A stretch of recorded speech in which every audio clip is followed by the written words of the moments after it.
from Rico and Pearlo's House of Exotic Hymes Picks Frolic. And we only have one game to look at. So, and I'm going to be doing a show tomorrow morning on Exotic Wagers channel. So make sure you're checking that out. Exotic Wagers. I'll put it down here. He has his own show in the morning, and he calls it the Forecheck. So I'll put that in there too, the Forecheck.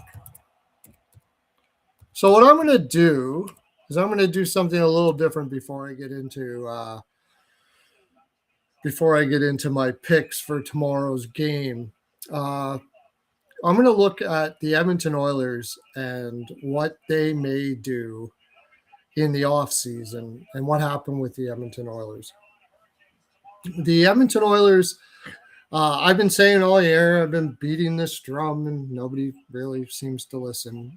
Maybe there are a couple people actually that do listen to it, but they'd agree with me actually. I've said all year that their biggest problem was they didn't have enough forward depth. And Draisaitl and McDavid have been carrying this team, and that includes last year's playoffs too. It's not just about offense; it's about overall game. The teams can just pound the shit out of those top two lines, and they're not have to be afraid of the bottom lines. Now, last year in the playoffs, they got some high shooting percentages from players that don't usually shoot that high. This year, it was actually going that way as well. Podkolzin was potting them. Kapanen was potting them.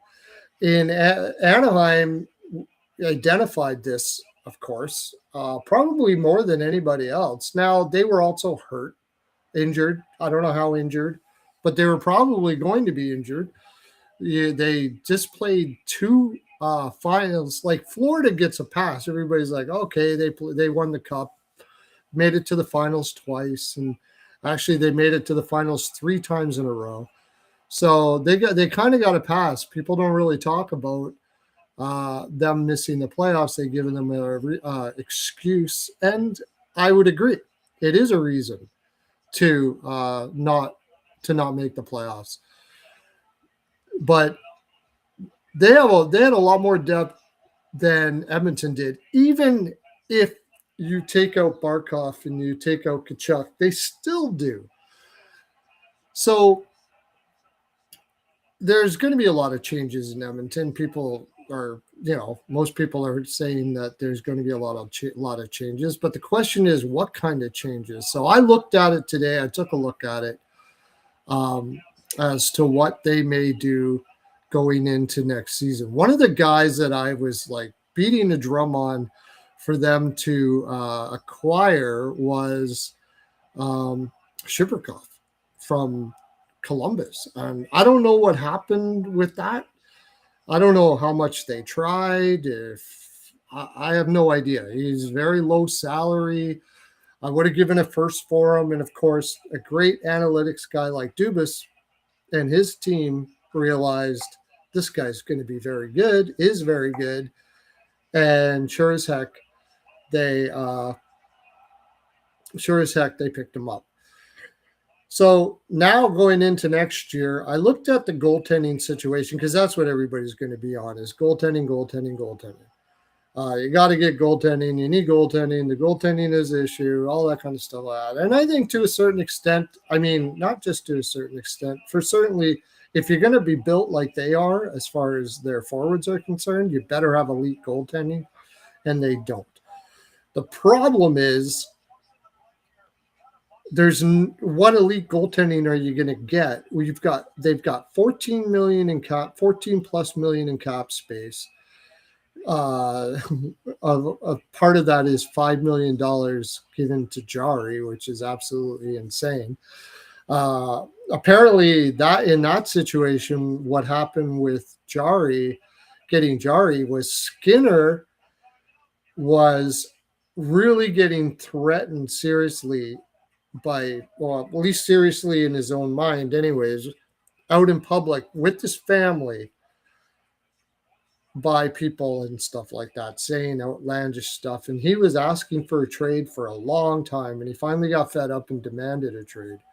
And I don't know how he threatened that or what he was going to do, but he probably went to the union about it, I would imagine. I'm just guessing here. I'm just guessing. And if they did, the union could get involved. I know that they did with the Panarin trade, that the NHLPA said, look, you can't just sit a guy like that. You got to do something here. This isn't right. Which they could just say, no, screw you. But I don't know how that all works, how much clout the NHLPA has, if they can go to the league and say, make a complaint or whatever. I don't know. But apparently it got to the point where Skinner was just basically screaming his way at Edmonton, and they didn't have another goaltender to get. They called up Pittsburgh. They had that deal, and they made that deal for the purpose of basically getting Skinner out and then crossing their fingers that Jari was going to change his whole life. Everything he's done in the last 2 years thrown out the window. He's going to be a good goaltender. And of course he wasn't. And now they're stuck with that. So I looked at how to get rid of that to solve that little problem. But as far as goaltending is concerned, there's only two goaltenders I think is a possibility that makes sense. And you can tell me in the comment section, or I'm going to clip this out and put it out as a video. Or you can comment in the video when I clip it out. What goaltenders out there that they can grab that is better than Ingram? I thought the Ingram move was a good shot, to tell you the honest truth. And I think he could be okay if they fix their forward depth. And I think that is more the problem than goaltending. And it's certainly more the problem than their defense. Oh, nice. Steven Jackson. So I'm going to take a look at it here and kind of go through what I would do, what I would try to do if I were the Oilers. I'm going to share screen and go over to first look at Edmonton Oilers.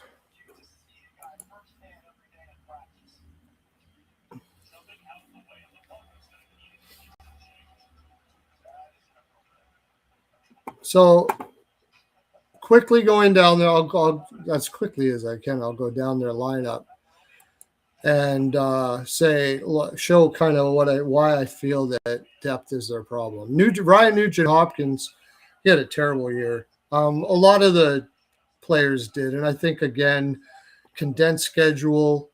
The Olympics only affected really Connor McDavid, Leon Draisaitl.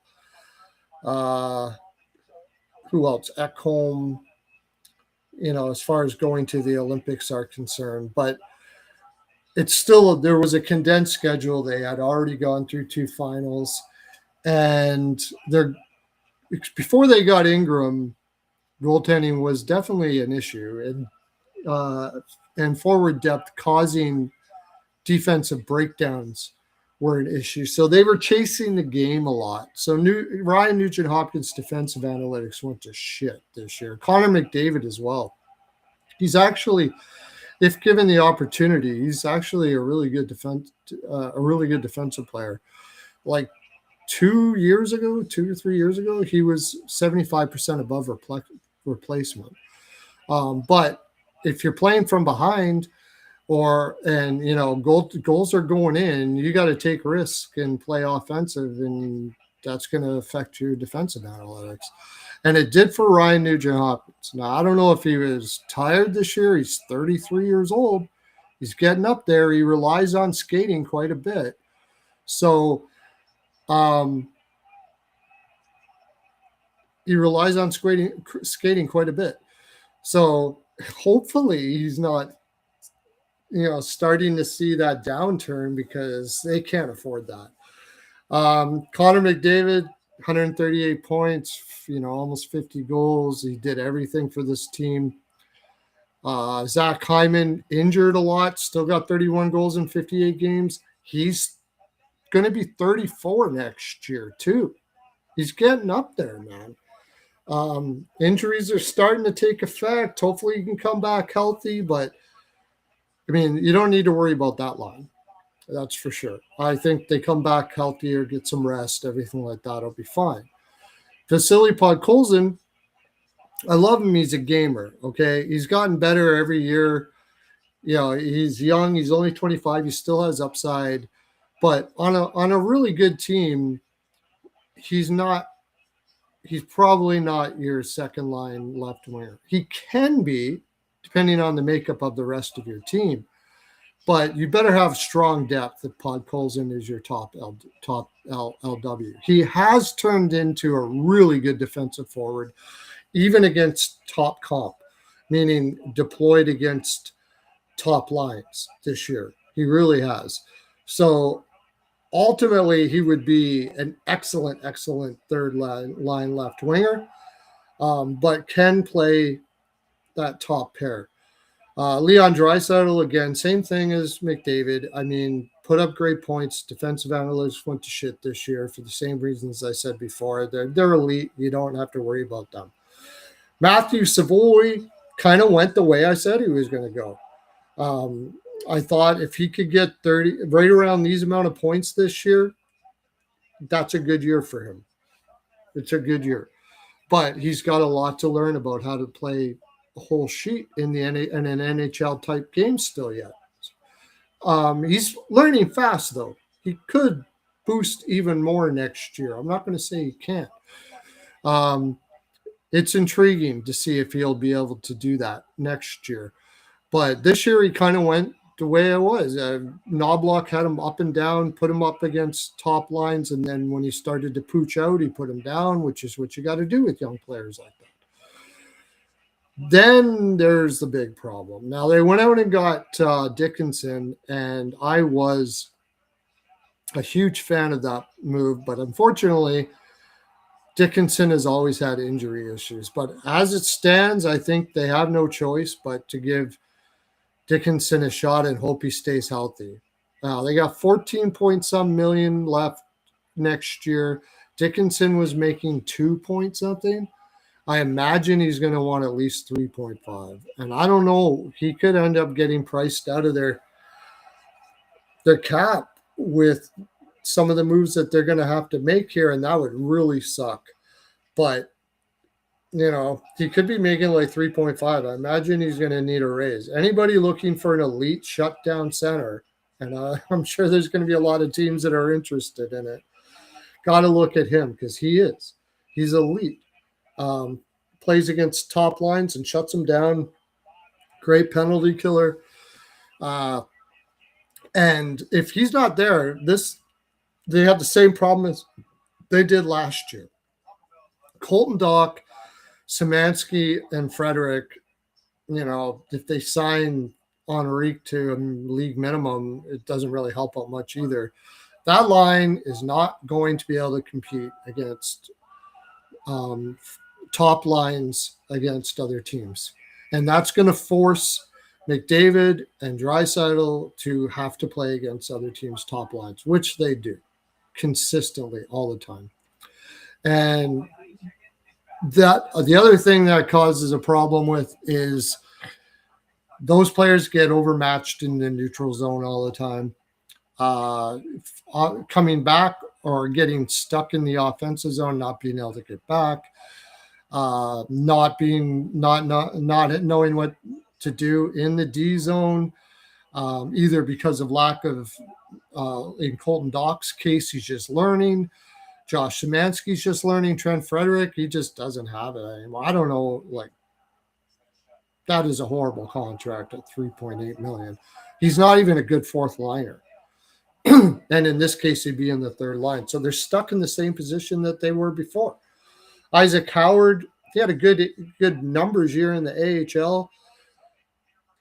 I said before the season started, I bet you he spends more time in the AHL and the NHL, and he sure did.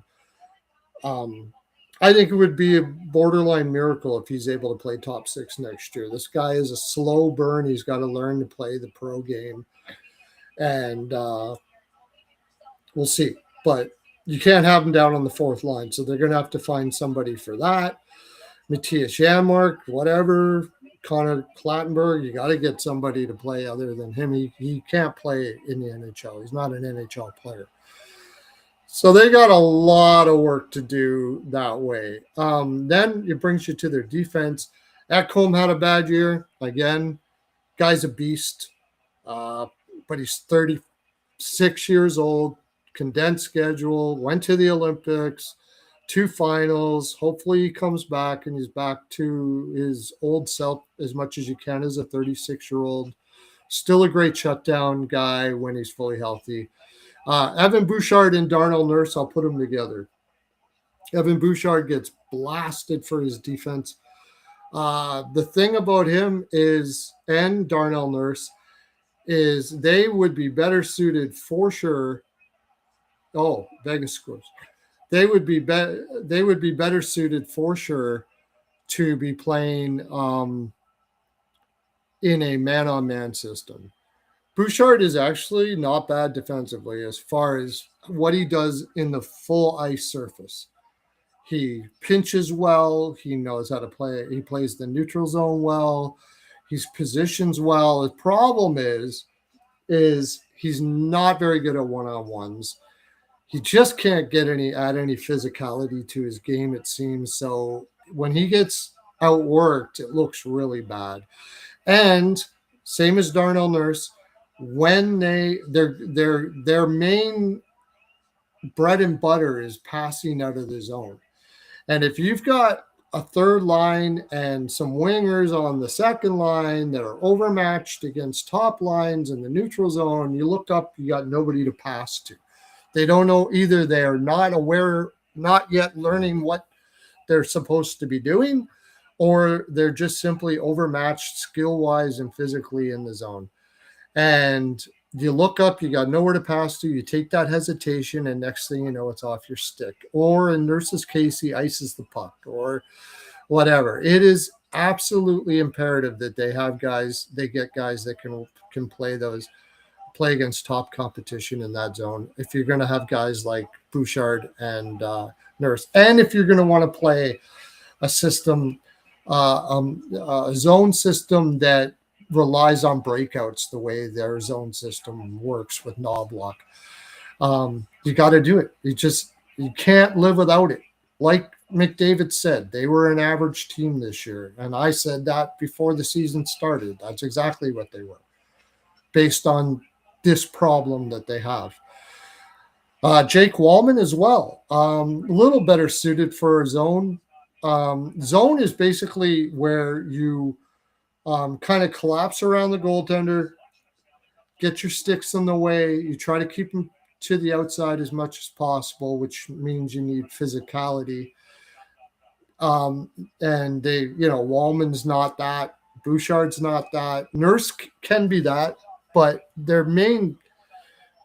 best attribute is their skating. And if you look at Buffalo with how well they're doing now that they've adapted to Ruff's man-on-man system, they skate and they anticipate, and they're all over their man everywhere they go, and they know how to, and they have the speed to be able to do it.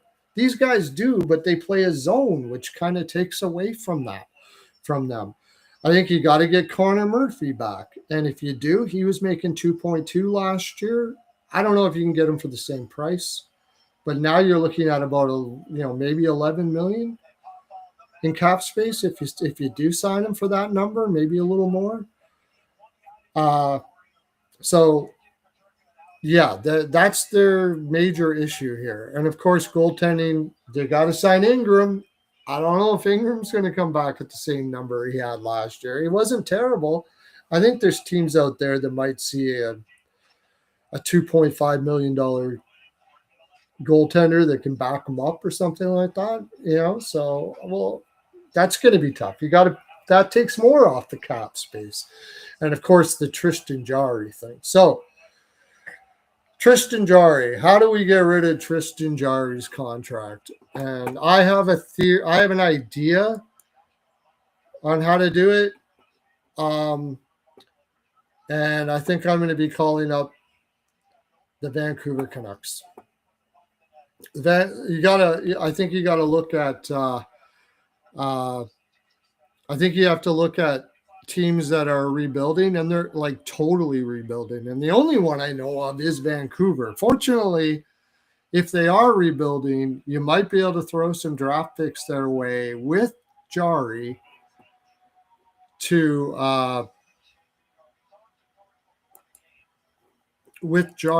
and I'll go over to Vancouver here to grab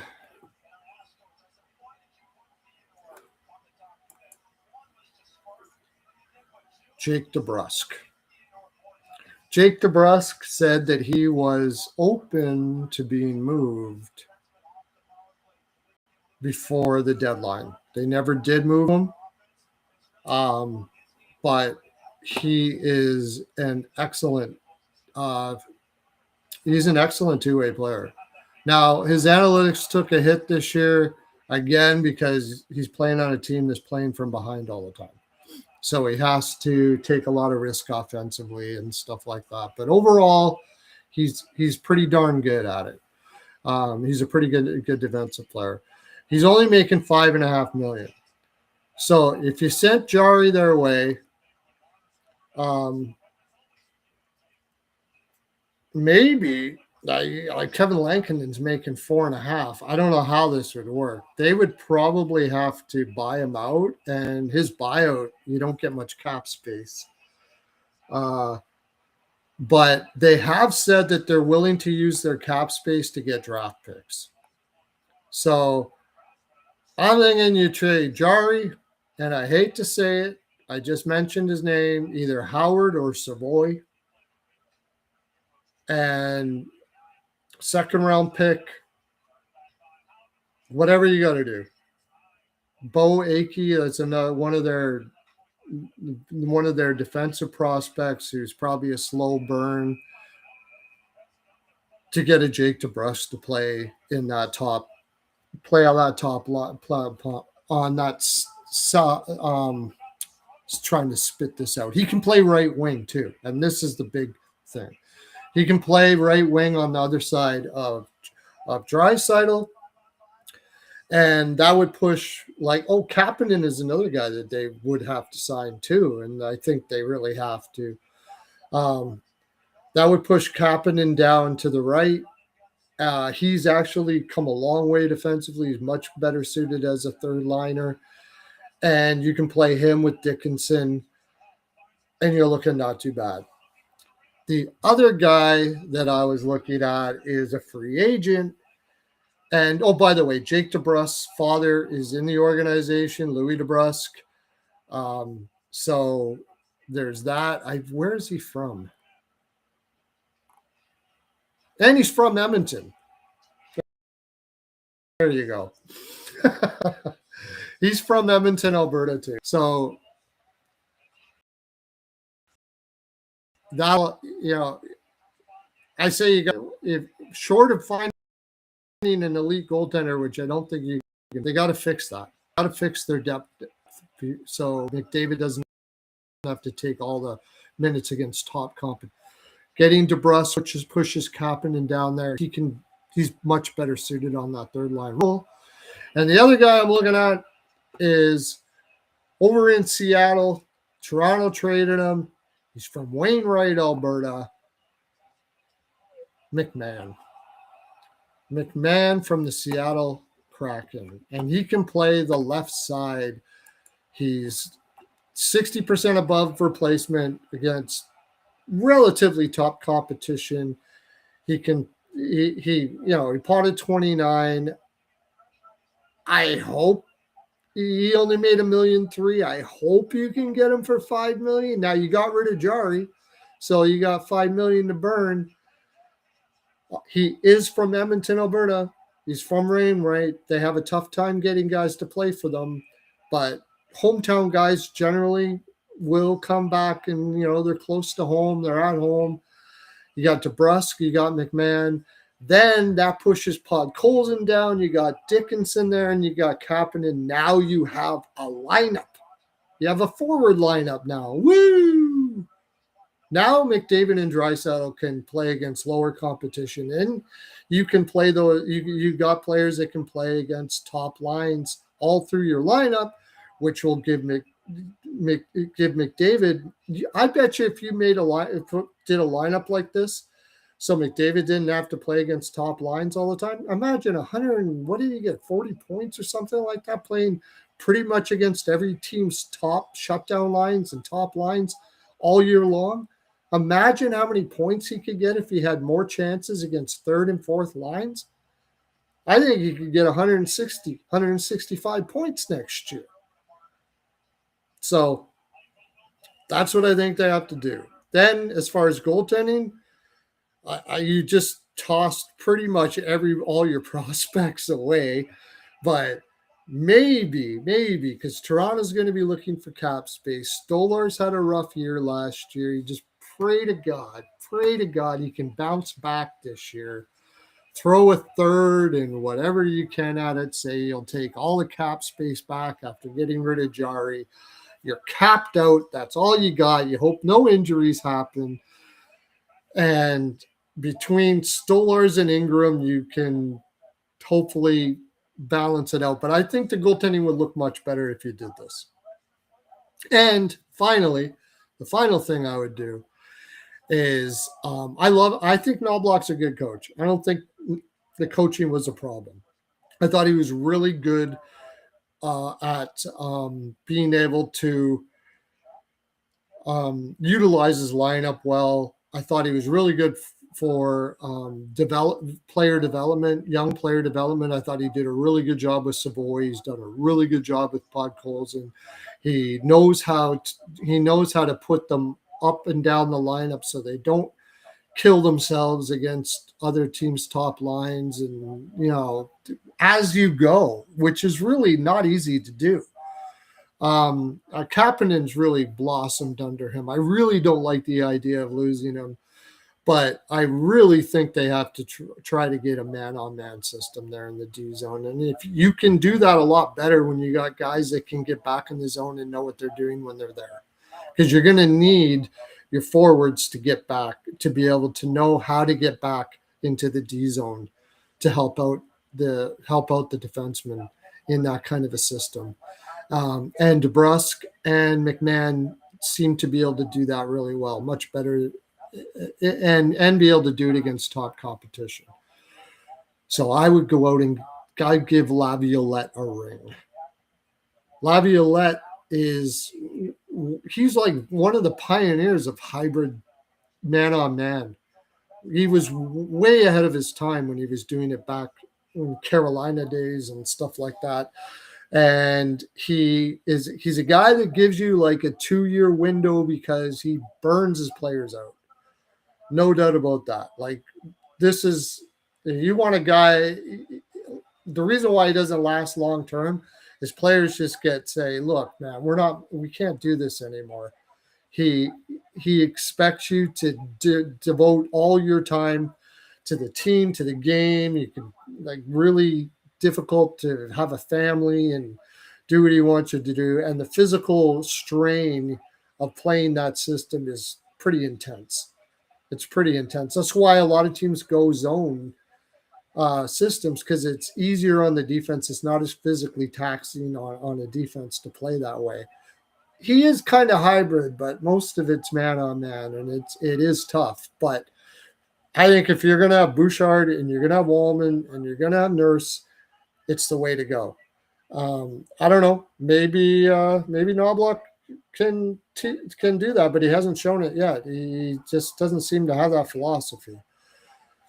So that's what I would do if I were the Edmonton Oilers. Okay. My lean was Vegas, Jake. I did not play Vegas. I played the over first period, and it doesn't look like I got it. I played over for the game, and I should have bet Vegas because I really did lean Vegas here. Oh, it's still like what? They haven't up. What's going on here?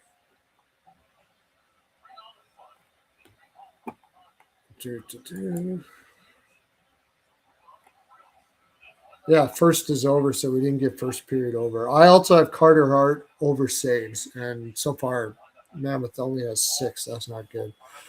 But I just think Vegas is the stronger team. So now, over second period, live bet would be a good idea.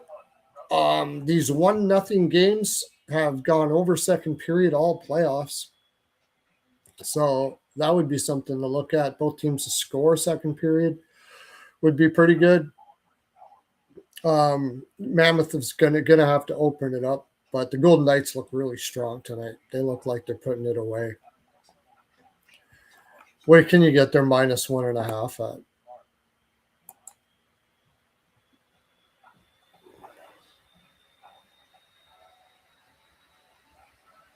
Plus 220. No, that can't be updated. What's going on here? Game lines. Let me try this again. -105. I don't mind it.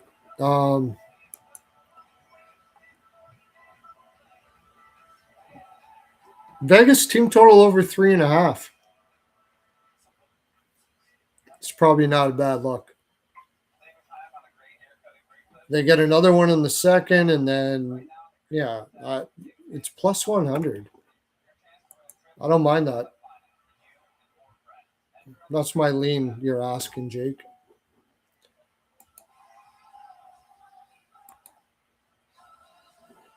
What did I stop at? 31 minutes. Okay, so I got half an hour. I'm going to clip that out, and I'll send it out as a video. Frolic. Frolic our eel? What the heck is that? Let me see this show. I got an STD. That's funny you say that.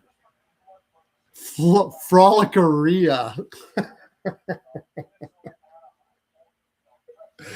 Oh, that needs some Hymes for sure. Absolutely. Yeah. Pistachio flavor. New right now. Pistachio flavor Hymes. It's the best there. I said it. I've never felt this way before. Funny you say STD. A lot of people don't know this, and now you're going to know this right away. Actually, most of you know this. My stage name is Pearlo Wisdom. It's my stage name. My actual name is Steve Troy Duncan, STD. But most people call me Pearlo. I got Pearlo from, when I first started doing this, I had just a phone. That's it. I was working up north. When you weren't working, you were in a work camp, and there really wasn't much to do. And I've always watched a divorce-worthy amount of hockey. And my wives previously said, you should really do something with your hockey because that's all you think about and all you do. And I was like, I didn't have enough confidence or didn't know how to do it or just thought it was unrealistic. And then one day I said, you know what? I'm going to start saw people doing YouTube videos, and I started doing YouTube videos just with my phone. You can go back in my channel here and scroll back way to my early ones. If you think this one's adult content, my early stuff was even way more. But I just did it with a phone, and I came up with a name. You know how you go back, it used to be, you don't see it too much anymore, but they used to say like bucket O chicken and a tub O whatever. So I took that, and I don't know, came to me pearls of wisdom or something like that. And so I said Pearlo Wisdom. So I went with that. That's where I got it. And then I did that for a while, and people are like, who the hell is this guy? And of course, if you hear my takes, like you probably just heard if I did my Edmonton stuff, I'm not a guy that I have some pretty crazy sounding takes. The predictions quite often come true, and it sounds crazy, but it usually works out that way. Like Toronto to miss the playoffs this year, and what I'm saying about Edmonton and kind of stuff like that. So people thought, I mean, this guy's just nuts because nobody out there in the media were saying the things I was saying, and they didn't. I had no cred for what I was saying, unless you would have listened to me for a long time and realized, oh shit, he was right about that. And you're not going to do that when you look at some guy just using his phone. So I was trying to figure out how to get some sort of credibility for the shit I was saying. And I noticed some of these at the time. I didn't bet at all. I didn't know anything about betting. Never thought about it. I'm not a gambler. I'm still not a gambler. I know it sounds crazy. I bet on hockey, but I'm not a gambler because I know that I'm going to win money for sure. Like years in a row now, I've just been green, green, green, green all the time. And if you want to do that yourself, you can go to my winnable over at Pearlo's NHL POW. Go to my Twitter and search there. You can get full season with Hymes 12 promo code for $150 for a year. There's monthly packages and stuff like that. But I had no idea what it was. And so I saw them doing this betting thing in the jigger on YouTube, and I was like, I could like give scores for the day. So I didn't know anything about betting or how to bet or whatever. But so what I started to do is at the end of my show, I would give scores for the games for the next day, and I would hit them pretty good. And I started getting people watching me because, especially for over and unders and stuff like that, they started watching me, and I started getting a lot more viewers. As I was doing that, I had a person message me in my YouTube comments section saying, why are you asking me, why are you just giving out doing this for free in a way, like he did a big long thing on it, but basically, why are you doing it for free? Like there's people that are trying to make money here, and he's kind of mad at me for doing it for free. And I was like, what do you mean for free? I had no idea what the hell he was talking about. And he sent me to the Ice Guys. And I started watching the Ice Guys. And I was like, wow, this is cool. And next thing you know, I still did it for free. I didn't know anything about that, but I started learning about betting and stuff like that. And that's how I got into doing what I'm doing. That's how I got into doing what I'm doing now. But it all started with a phone and some crazy antics. I had rum o'clock, Pearlo's House of Spanking.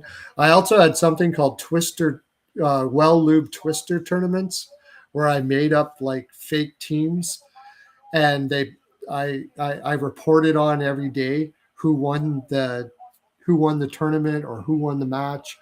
There was one, the Orlando Moist Bottoms was one of the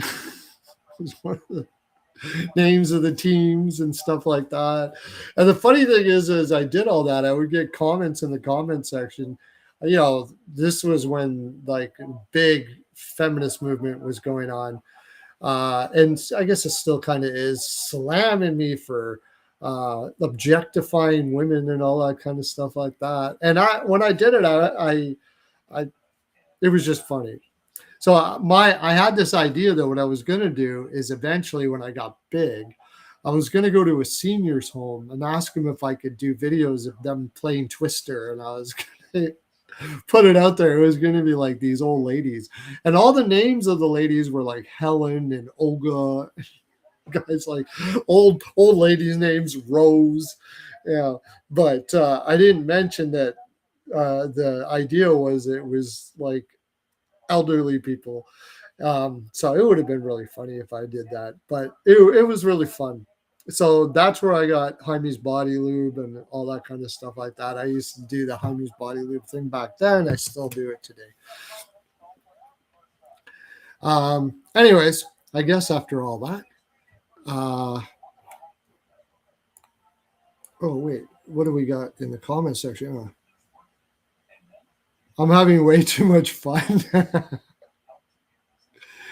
Love a good origin story. I'm glad you liked the story. I thought that's what I was going to do today because we only have one game. So I went over that Edmonton Oilers stuff. I'm going to go over the Toronto Maple Leafs too. That'll be interesting what the Toronto Maple Leafs are going to do. That's I love doing this because it is so much fun. All right, I'll take a peek at tomorrow's games. Remember that exotic wagers. Oh, first of all, I guess I didn't even go over my picks for today. I had some interesting ones today, actually. And this is something I'm going to do more often. This one pick in particular. I had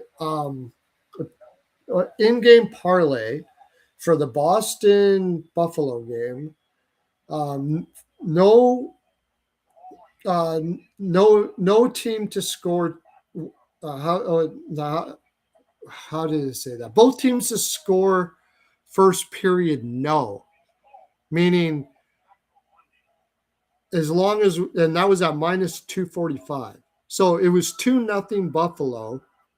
Instead of taking the under, I really leaned to Boston not scoring much in this game. And I thought it could have been an under. So I went with no goals first period, both teams to score at minus 245. And I took the under 6.5 in-game parlay. I put a unit on that. It was a little bit juicy, but minus 119, I did like it. So I also had Radish over 2.5 shots, and I parlayed it with Dorofeyev over 2.5 shots. I think he has 1 so far. Let me see.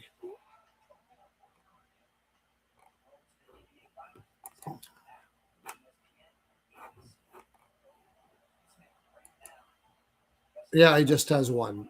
Marner has the most shots so far. So hopefully I get that one. Radish got his, so I need Dorofeyev. And I took Dorofeyev by himself over 2.5. I had Canadians money line first period, which was refunded, and I had the Lightning full game. So if Montreal scored, I was going to take the Lightning, but I did play the Lightning full game. Going to 7, I got Lightning in 7. I also had him in 6. I played both of them. So I don't know. Hopefully the Lightning win. I have Sabres money line first period. I had exact score 1-0 first period. Didn't hit, but that was plus 450. Bowen Byram over 1.5 shots. Did not hit that. I had him for a point. Didn't hit that. And over 1.5 points. So he didn't get any of those. I had Bruin. My biggest bet was my biggest bet. Bruins team total under 3, minus 145 at BetMGM for 2 units, and team total under 2.5 for 1 unit at plus 116. So I picked up three units on that one, a little bit over 3 units. I have Dylan Guenther over 3.5 shots. That's not going well so far, I don't think. I think he might have 1. And I had Sabres money line. I also had Sabres to win in 6 as a future. And I got the over 5.5 in this game. Swag hit again. Yankees minus 0.5 first 5. Minus 127, and Yankees minus 1.5 run line. Cubs first 5 money line as well. So I mean, he's just smoking that guy. I'll tell you, you can get it for $25 on my winnable a month. I think he's 11-4 since he started. He's just killing. Swag is awesome. I can't wait till he starts doing his show. Lightning no goal first 5 and under 6.5 parlay. I had that for, I think it was a full unit. Yeah, 1 unit. 1 unit. I have Carter Hart over saves. That's not going too good right now. I think they only had 4 shots in the first. Hopefully that changes now. Vegas money line, full game. I've got Utah team total over 3. I don't know why I did that since I had Vegas money line. But anyways, and Kucherov over shots over he got it, and Radish. Oh yeah, Radish is parlayed with Dorofeyev. So that's what I had. I mean, I can do it. We're going to do it again, but if you want to talk Flyers Kane series, that's fine. Why not? You can catch it when I do it again. I'll be doing it again tomorrow with on Exotic's channel. You can get his picks on that. Mine is simple. Carolina in 4, Carolina sweep, Carolina in 5. As far as the series picks are concerned, I think they crush them. And I'm going to be taking Philadelphia team total under pretty much every game. Yeah, the second lowest shot producing team going against the best shot suppression team in the league. Philadelphia is a good shot suppression team too, but I don't see it against Carolina here.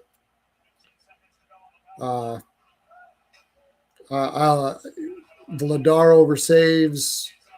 Stankoven for a point in every game is plus 1,700. And I think it's probably going to be a sweep. So I think there's a possibility he could get a point in every game, a plus 1,700. That's pretty good. What do you got, Steven Jackson? Since you asked, can we do the...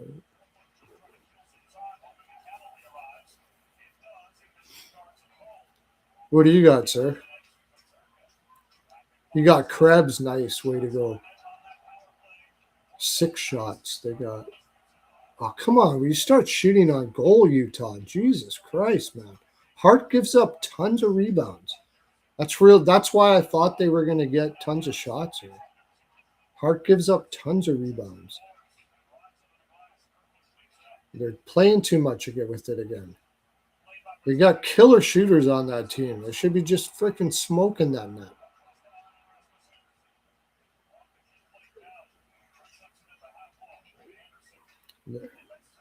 Not being able to sustain any pressure either.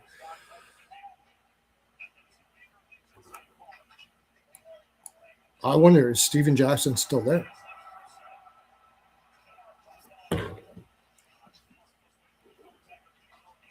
I guess I should share this out before I...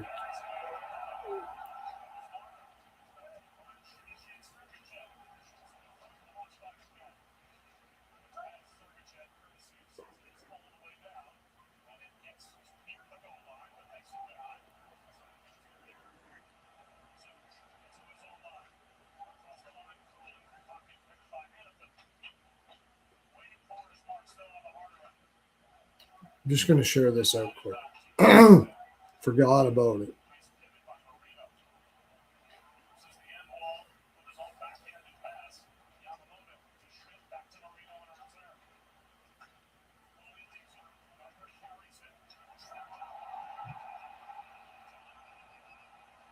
Oh, no way. Did Utah just get a penalty? Fuck me. Or did Vegas get it? Yes, Vegas got it. Okay. I want Vegas to win, but I want Utah to shoot. This is the thing about being a high volume bettor.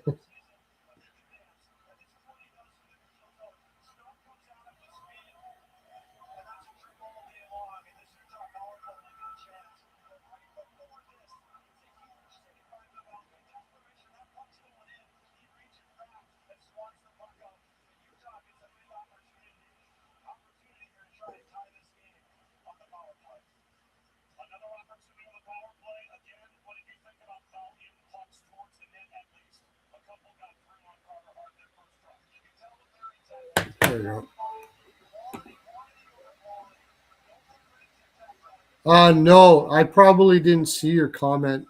I was focusing on other stuff. Sorry, Steven. Slave and block shots.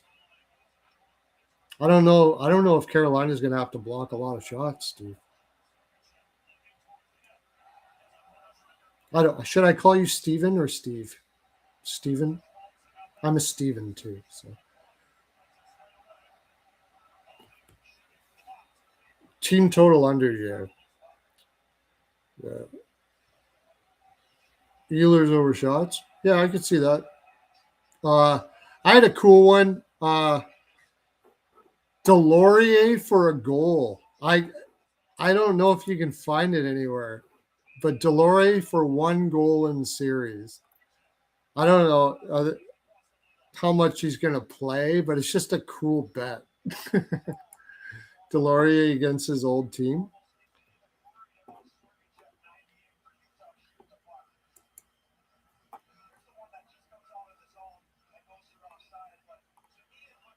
Player to score 1 goal. Let's see if I can find. I bet you they don't have them in there anywhere. No. If you can find it, it would be a cool bet. Player to score 1 goal in the series.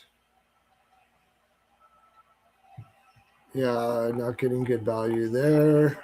I'm really going to stay away from those goals in the series because I think it's just going to be such a short series. Yeah, I don't think you're getting good value in a short series for goals in the series. But I do like Stankoven to get a point in every game at plus 1,700. I think that's good value. He's not on FanDuel, no. Stankoven for a point in every game. I think you're going to see the big guns come out here too a little bit more. Like Jarvis and guys like that. They were focusing on shutting down. There, finally a shot. Jesus Christ.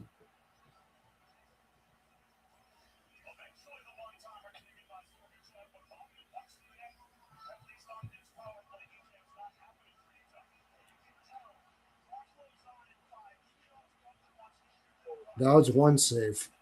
Yeah, they got to get more shots than that. What line is? I mean, that's the thing is I don't know if he. I think he. I don't think he's been playing every game. He'll be the 4th line for sure.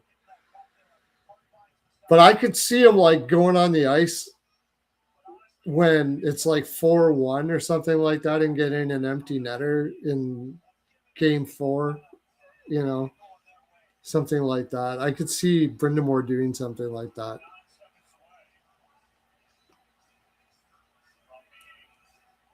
Another thing you can take in that one is Anderson under saves. Although I think it's going to be scary at like 20.5, but I wouldn't be surprised if he doesn't get more than 15 shots in a lot of the games. So, there's you. I think you can get. I think you can in some places you can bet a shutout in the series or something like that.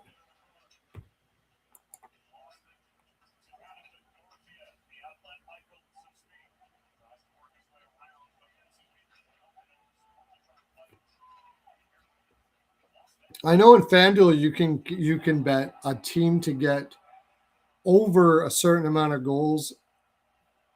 I wonder if you can get under.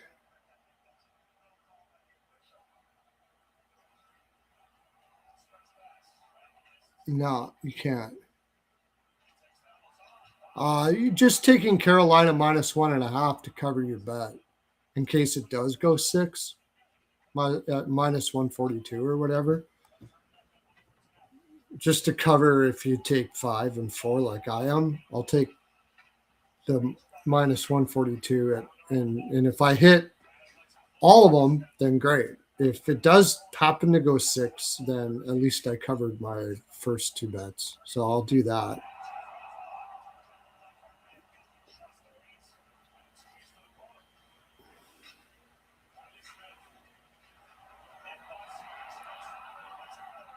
Oh, finally some shots here. Jesus. I need a lot more shots from Utah.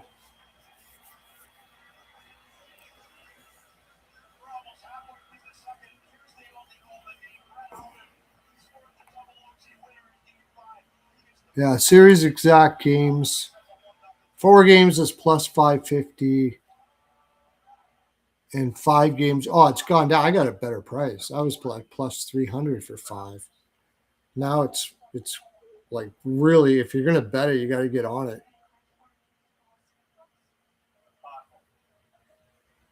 Plus 7 games is plus 200. I think that's I don't know how. I don't know how. Maybe Philly will surprise me. I mean, it's not like I don't think they're gonna play hard or something like that, but I just can't see I can't see Carolina not walking away with this pretty quick. I can't see it.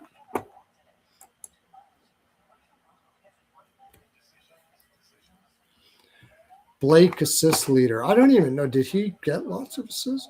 I know that David from the Ice Guys. By the way, check out I always be watching the Ice Guys. I'm not on the show anymore, but it's still one of the best in the land. Not as good as this one, of course, but Taylor Hall. David picked Taylor Hall, and I can't remember what the price on that was to get the most points in the series. He has been playing with a lot of chutzpah. Most points in series. I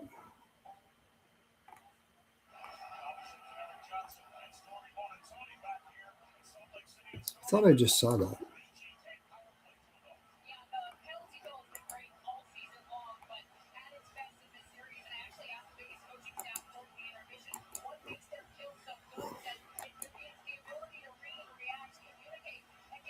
Where is that? I could have sworn series leading. Oh, leading score. Yeah, that's what it was. Leading score. He took Hull at plus. Oh, that's plus 1800. Where did you get the most assists prop?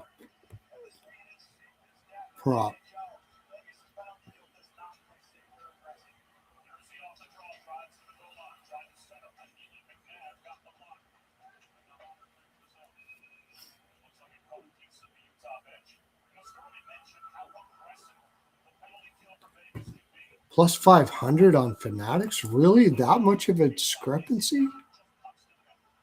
Series leading. Oh, that's goal scorer. I was looking at.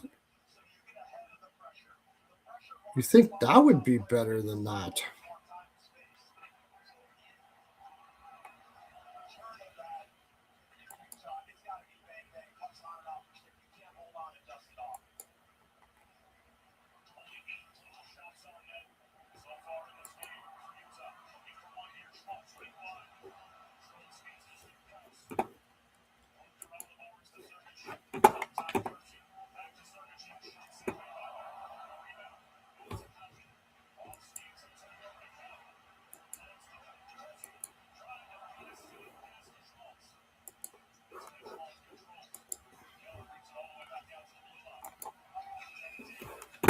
I didn't even. You know what? I didn't even check. Like I know that Stankoven had.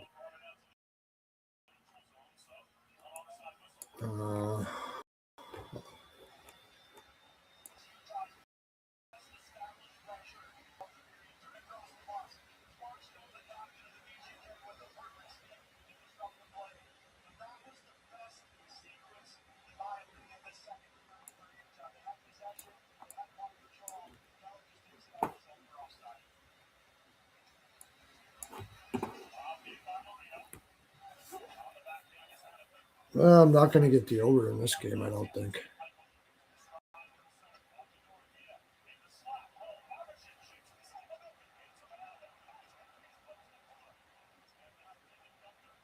Vegas is playing really good defensively. So Jarvis had 2, Sebastian had 3, Taylor Hall had 7 points. I guess that's why he took that. And you said Jackson Blake to have the most assists? Yeah, I mean, if that line keeps rolling, yeah, maybe. I mean, I wouldn't talk you off of it, that's for sure.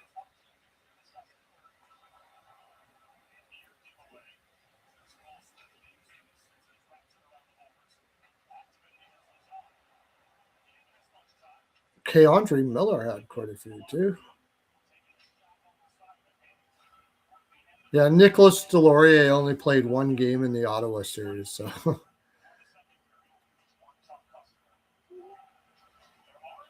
you'd have to, like, if an injury happened to then maybe he goes, like Robinson moves up, or like if they have an injury happen, then maybe he goes in.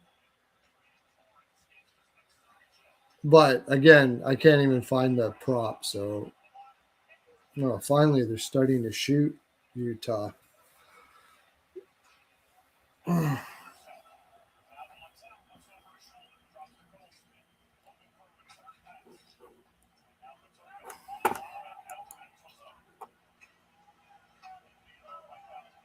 365 has it. Okay. Let's see.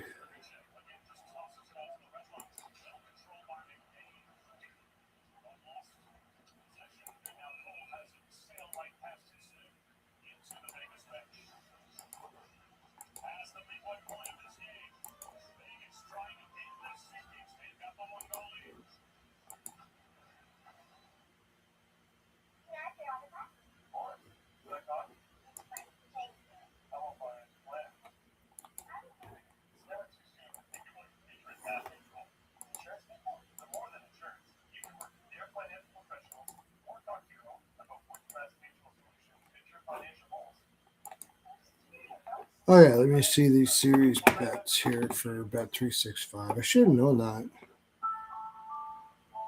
that. Futures.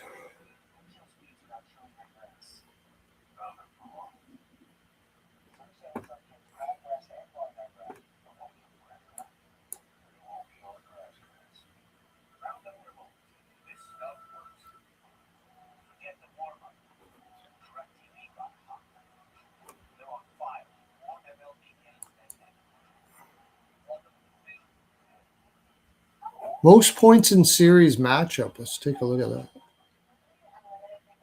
Oh, they only got 1 matchup? 2.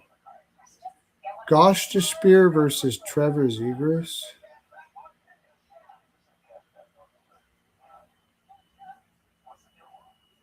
Ehlers or Svechnikov?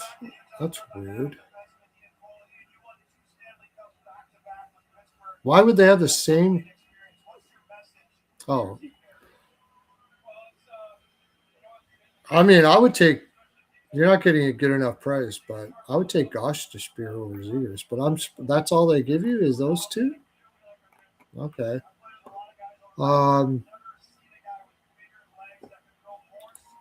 Most point series. Oh yeah, there's most assists. Most shots on goal in series.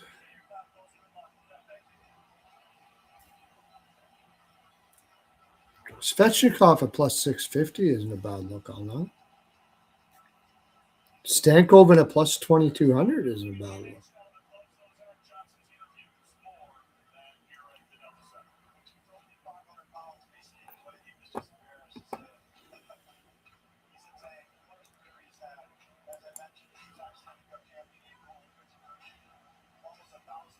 Jarvis at plus 500 for most points in series. I think you're gonna have a little bit of a breakout here, but everybody's on Stankoven at plus 1400.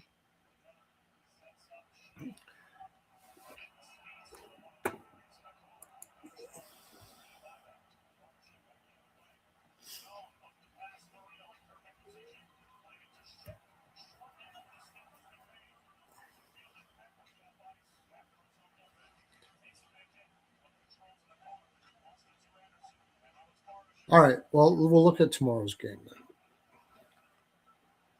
I don't want this to go too long because we're going to do tomorrow morning.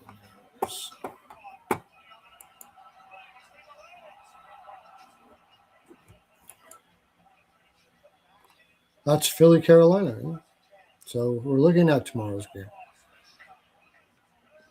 Yeah, it's plain and simple. I should have got on this right. I should have bet this already.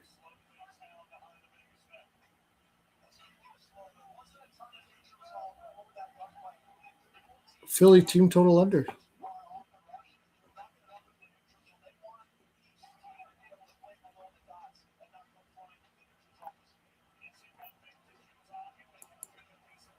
I should have put this already because it's probably too juice now. Shit, why was I wasn't paying attention?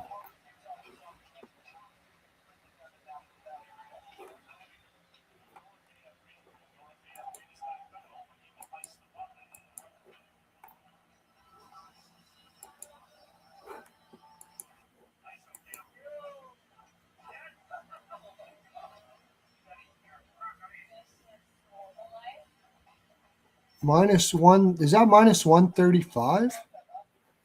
Let me put it in here. I'm gonna take Philly team total under. Like if there is a game where it goes over, it might be tomorrow, but I think it's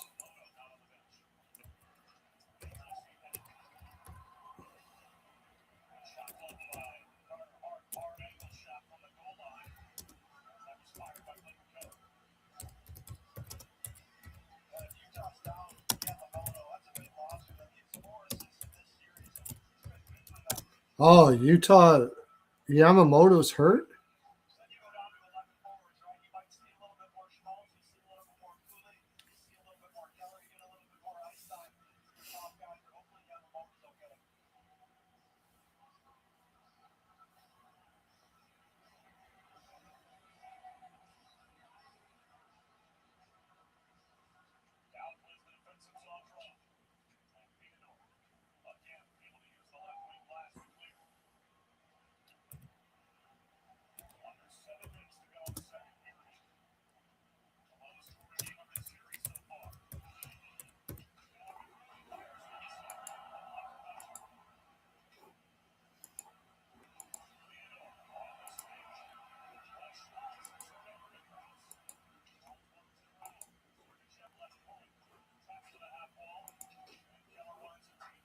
The only thing I would do for Philly here is maybe first goal, first period, or something like that, because Carolina has been sitting. They might come out a little soft in the first period, but like I wouldn't play the under 0.5 first period for Philly, even though I don't think they've scored in the first period yet this series, but or not this series, but this year, this playoffs. So I couldn't talk you off of it, but if it's going to be, yeah, it's -135. I'm going to put 2 units on that.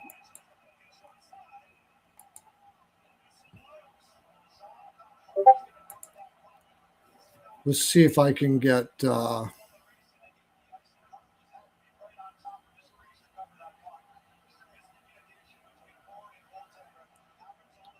See if I can get Anderson under saves here and Vladar over saves.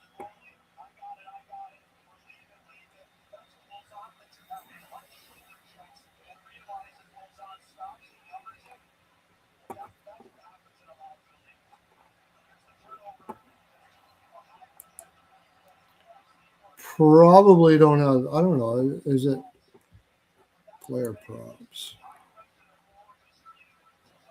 Goalie saves. Anderson's 21.5. Oh my God. Are you kidding me? Vladar is only 26.5. That's fucking fishy, dude. I know Philly's a good shot suppression team, but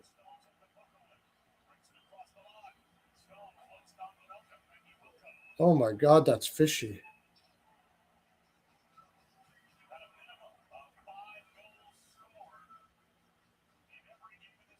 No, I'm just doing it for game 1 and so on. I wish you could do it. Take Philly team total under every. I'm pretty sure that's not out there anymore. I wish you could take Philly team total under every game or something like that. You put at a price minus 135 for tomorrow. I'm playing that, and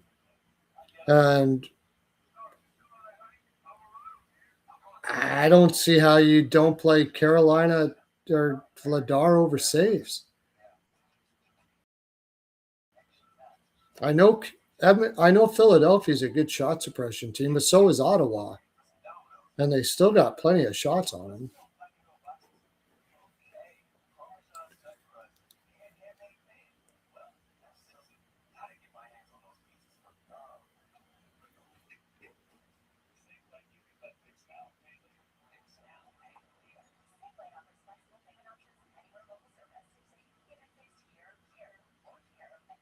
I don't mind it.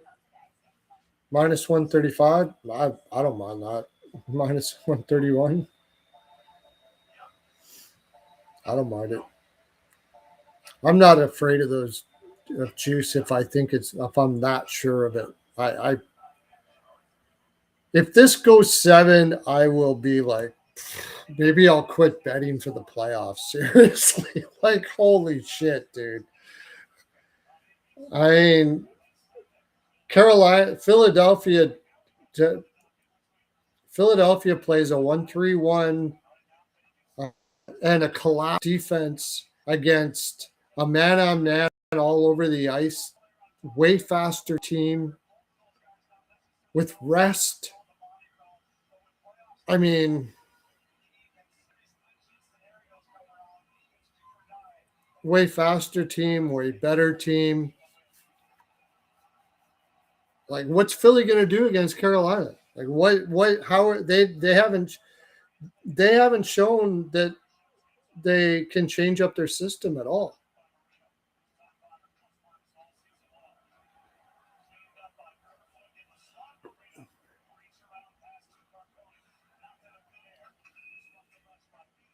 Yeah, I'm not going to get the saves either. This game is going to beat me up by the looks of it.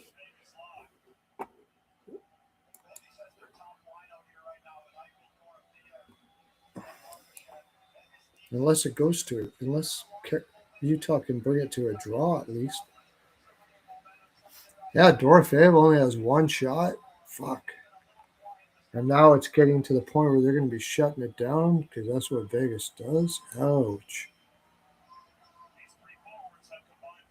And Gunther doesn't have one shot. I'm going to get my ass kicked in this game.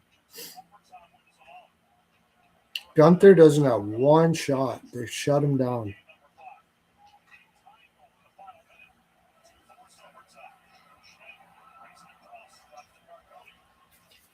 Carcone, why are you shooting wide, dude? It's Carter Hart. It's not Vasilevsky or Sorokin. Shoot. Give him a chance to fuck up. He also gives rebounds like crazy. They should be shooting like a son of a bitch here.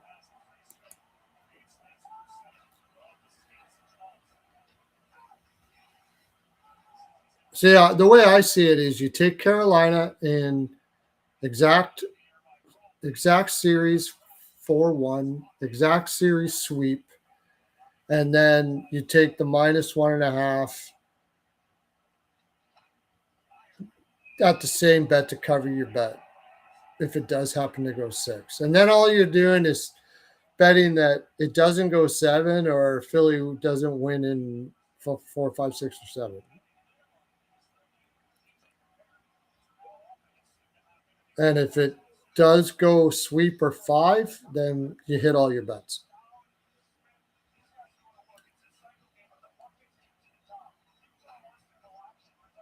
For tomorrow, though, I would go like Stankoven over shots. I'm going to take the Anderson under saves and Vladar over 26.5. That just seems like unreal.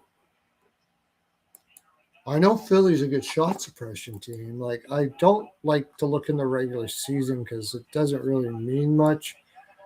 Like in the regular season, Ottawa kept Carolina twice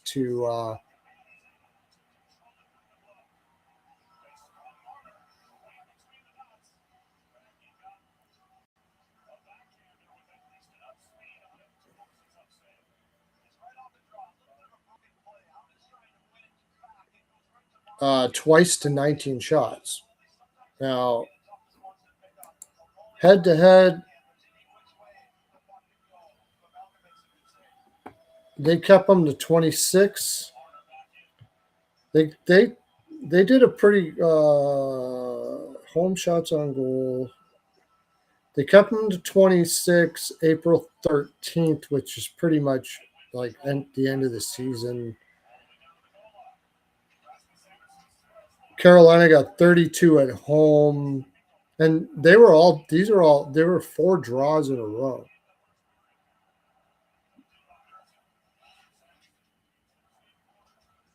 In Carolina, though, Carolina had 32 and 39. Philadelphia kept them down on the road, but not at home. I got to take that now. I can't see that.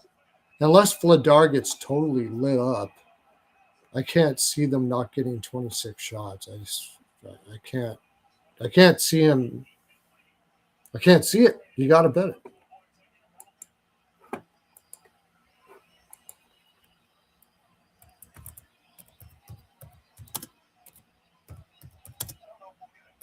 Probably now because I just can't see. I got to see. That line's got to move. Well, that's going to be a premium. I don't know.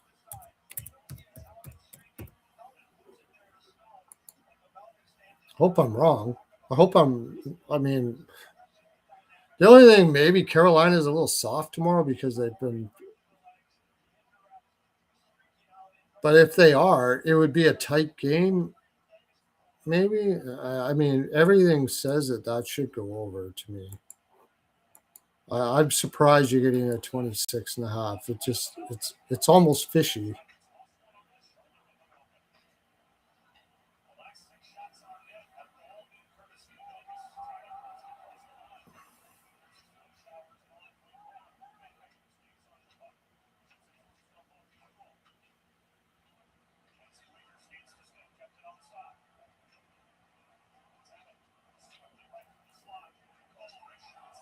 Finally, a shot. They have been shutting down Gunther, man. Not a single shot.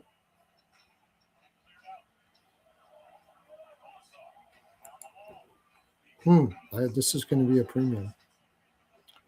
Can only give it to my premium guys.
It's minus 130 already.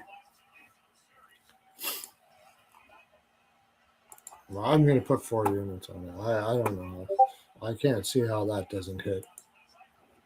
If I'll tell you what, if that does hit, Philadelphia had one hell of a game. And it's probably a draw.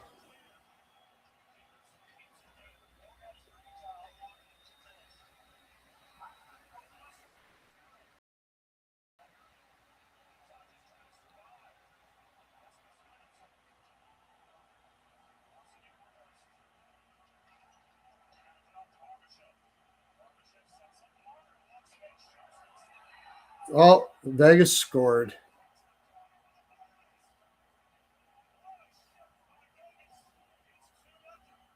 Wow. Draw is not likely.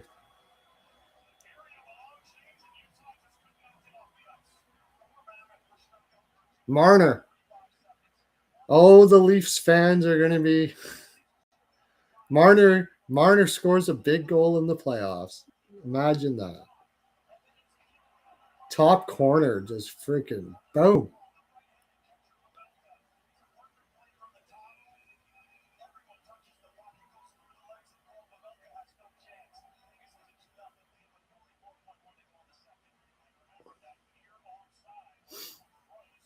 So I think that's what I got for that. I would play maybe first period under. I would live bet this game. You really want to see how Carolina comes out. I think Brendan Moore will have them ready. Um,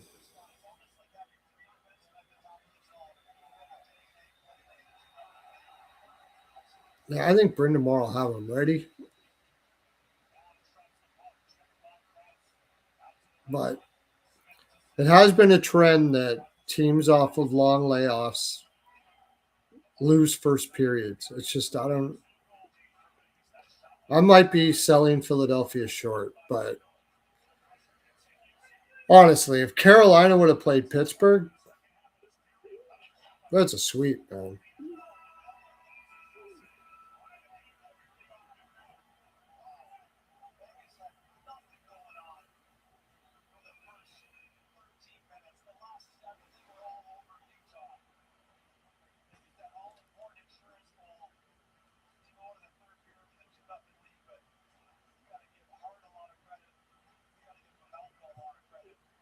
Yeah,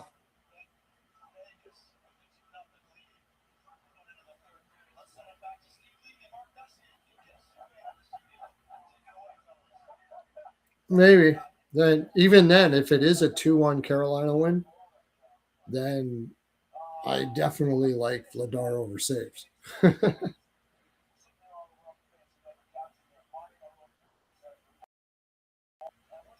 What's regulation only?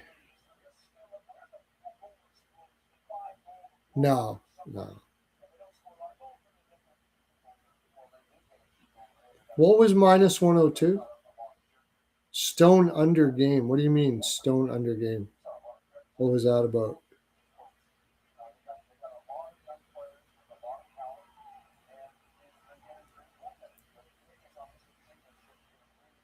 Oh, okay. Yeah, that's a good idea. It's a good idea to live bet under shots if you can right now for Vegas. Yeah, Vladar saved. Yeah, yeah, 26 and a half. I would go first period saves too, but I'm a little bit concerned about Carolina maybe coming being a little bit flat.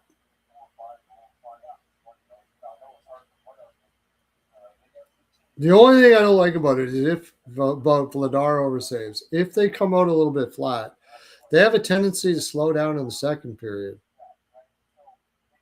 They usually get most of their shots in the first period. After this game, I'll be taking Vladar over saves.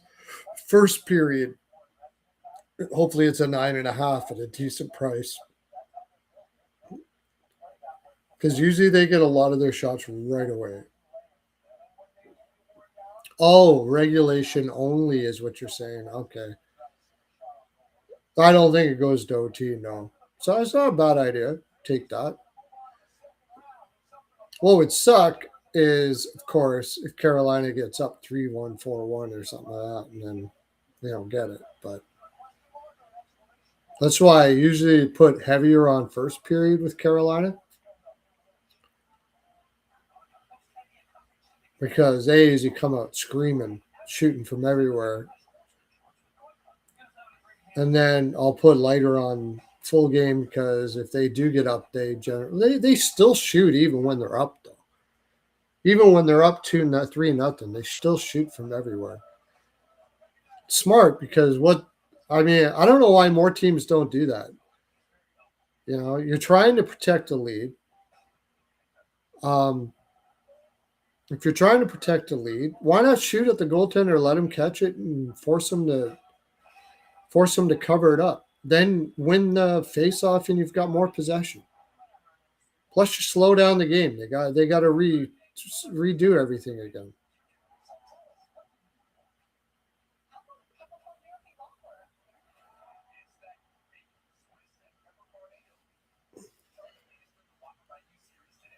But I'll be on tomorrow morning. I think I'm going to end her here. How long have I been on for?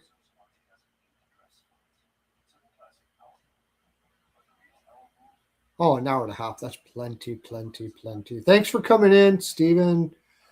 I asked you, can I call you, do you like to be called Steven or Steve, or does it matter? Did you answer me before? I don't care. You can call me Pearl. You can call me Pearlo. You can call me P.